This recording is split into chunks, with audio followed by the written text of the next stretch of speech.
내 삶에서 진정 소중한 것. 수술을 하고 병원에 있을 때 같은 병실을 쓰던 어느 장년 환자의 얘기다. 이 양반이 바람이 나서 집을 나가 다른 여자와 살고 있었는데 큰 병에 걸린 것이다. 그런데 갖고 있던 재산도 다 날리고 간병해 줄 사람조차 없는 처지가 되었다. 결국 불쌍히 여긴 부인이 병실을 지키고 있었는데 남편에 대한 원망과 욕을 두고두고 하고 있었다. 자기 몸 하나 가눌 수 없는 처지가 되었으니 차마 내버려 두지 못해 간병을 해주고는 있지만 그 미운 마음을 주체하지 못함은 당연한 일이었다. 사람의 인생이란 때로 그렇게 허망한 것이기도 하다. 힘있고 돈 있던 시절에는 그저 자기가 최고인 줄 알고 살다가 나중에 나이 들어 힘도 없어지고 돈도 없게 되니 병든 몸 하나 돌봐줄 사람조차 없는 신세가 되어버린 것이다. 언젠가는 그렇게 되리라고 내다볼 수 있었다면 배우자와의 신의를 저버리고 그렇게 사는 일은 감히 하지 못했을 것이다. 결국 인생의 말년에 이르러 모든 것을 잃고 나서야 가족의 소중함을 뼈저리게 느끼게 된다. 렘블란트의 그림 돌아온 탕자의 아버지는 방탕한 생활 끝에 돌아온 아들을 두 손으로 꼭 품어주고 있다.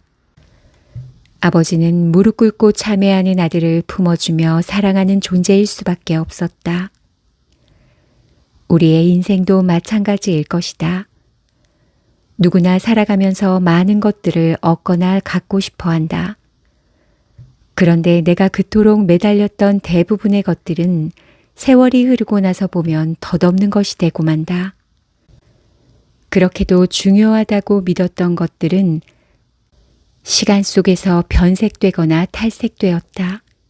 영원한 것은 아무것도 없었다. 결국 마지막까지 내 곁에 남은 것은 가족밖에 없다. 내 인생의 마지막은 가족과 함께 사랑하며 늙어갈 것이다. 그리고 언젠가는 가족들 속에서 죽어갈 것이다.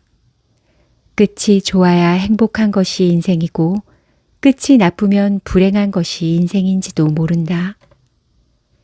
지나고 나면 너무도 자명한 이치인데 주어진 모든 것을 당연시했던 우리는 그 소중함을 모르고 살아간다.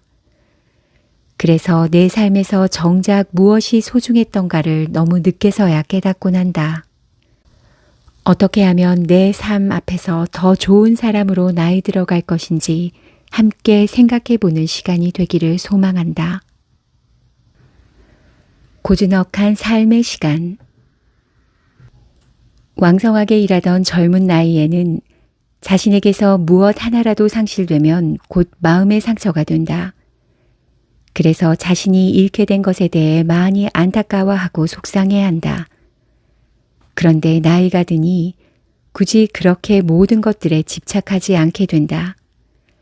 이제 남아있는 생의 시간이 유한함을 의식하니 그냥 이렇게 살아가도 그만이라는 생각을 갖게 된다.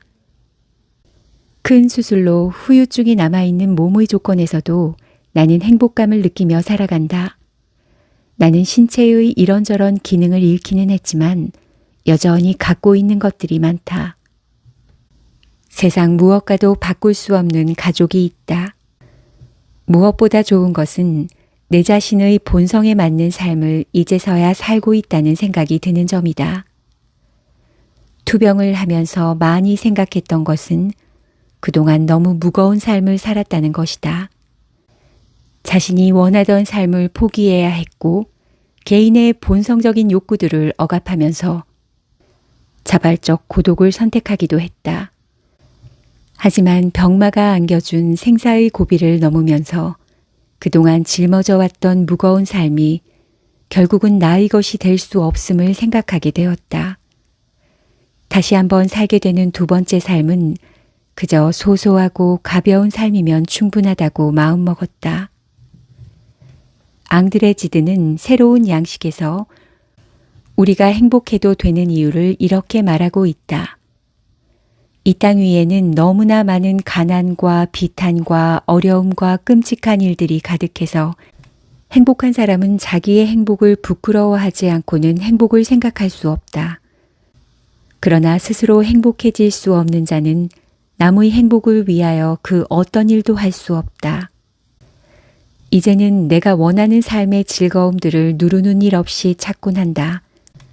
좋은 길을 걷고 싶으면 걸으러 나서고, 여행이 가고 싶어지면 떠나고, 좋은 공연을 보고 싶으면 찾아가고, 음악에 빠지고 싶으면 음악을 듣는다. 사실 하나하나의 것들은 대단한 것도 아니요, 지극히 소소한 것들이다.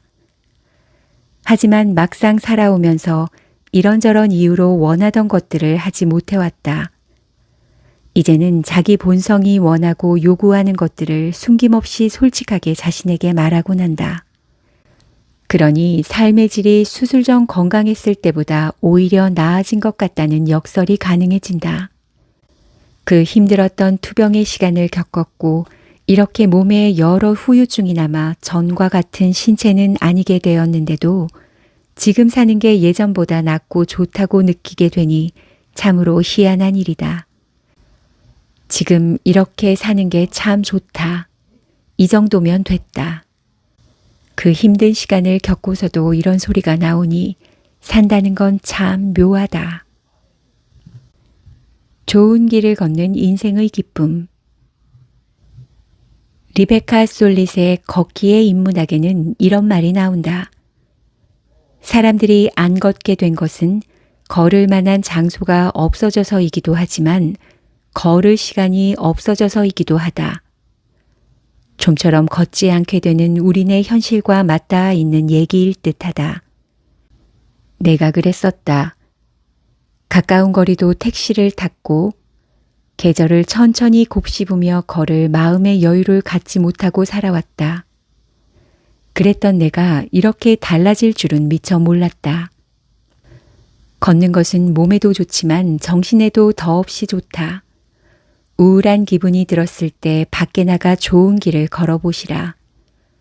걷다 보면 이내 기분이 달라짐을 느낄 수 있을 것이다. 우울했던 마음에 다시 활기가 돌고 비관으로 가득 찼던 마음에 긍정의 빛이 비침을 느낄 수 있을 것이다. 사람의 마음은 워낙 변덕스러운지라 좋은 길을 걷다 보면 이내 기분 좋아짐을 느끼게 된다.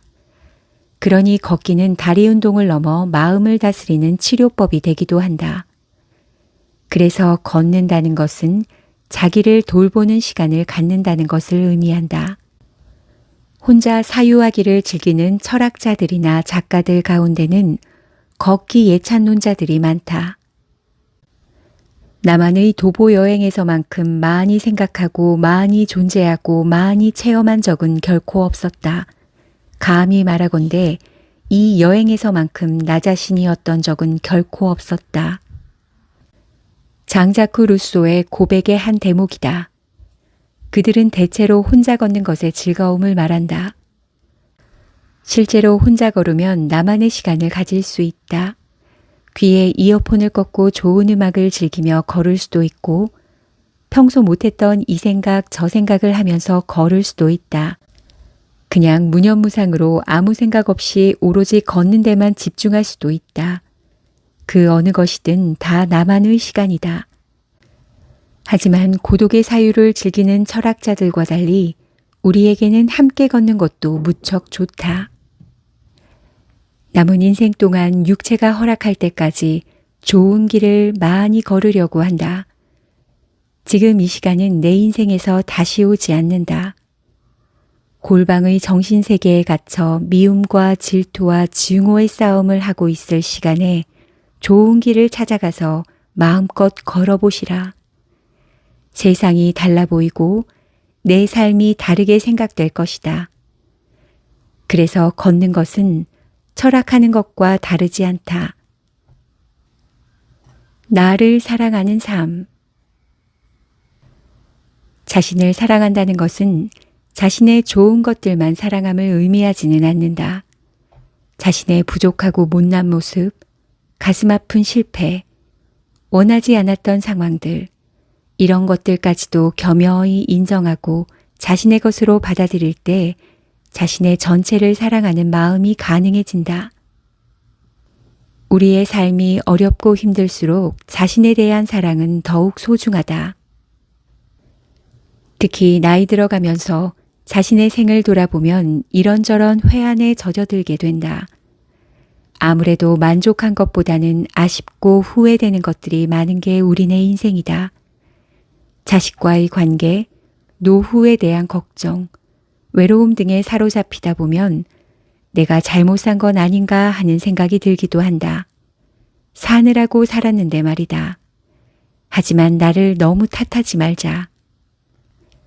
내가 그래도 열심히 살아왔다면, 그래도 가족들을 위해 최선을 다해 애써왔다면, 그동안 수고했다며 스스로에게 격려를 보내는 떳떳한 내가 필요하다.